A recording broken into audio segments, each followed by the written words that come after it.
திண்டுக்கல் மாவட்டம் நத்தம் மற்றும் அதன் சுற்றுவட்டார பகுதிகளில் கனமழை பெய்தது. உளுப்பக்குடி, கோபால்பட்டி, சானார்பட்டி, கணவாய்ப்பட்டி உள்ளிட்ட பகுதிகளில் 2 மணி நேரத்திற்கும் மேலாக கனமழை நீடித்தது.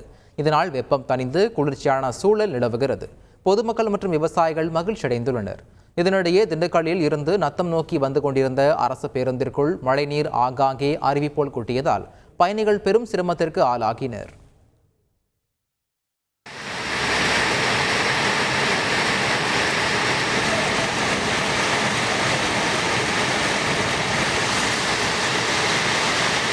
கழிவுநீர் கலந்த குடிநீரை குடித்த 20 பேருக்கு வாந்தி பேதி ஏற்பட்டதால் பரபரப்பு ஏற்பட்டுள்ளது. திருவள்ளூர் மாவட்டம் ஆர்கேபேட்டை ஒன்றியத்திற்குட்பட்ட வீரமங்கலம் காலனியில் 200க்கும் மேற்பட்ட பொதுமக்கள் வசித்து வருகின்றனர். அங்குள்ள மேல்நிலை நீர்த்தேக்க தொட்டியில் இருந்து பைப் லைன் மூலமாக பொதுமக்களுக்கு குடிநீர் விநியோகிக்கப்படுகிறது. தற்போது குடிநீர் பைப் லைன் உடைப்பு காரணமாக கழிவுநீருடன் குடிநீரும் கலந்து வருவதால் அதை குடித்த 20 பேர் வாந்தி பேதி ஏற்பட்டு சோளிங்கர் அரசு மருத்துவமனையில் அனுமதிக்கப்பட்டு சிகிச்சை பெற்று வருகின்றனர். செய்திகளை உடனுக்குடன் தெரிந்து கொள்ள உடனே சப்ஸ்கிரைப் பண்ணுங்க.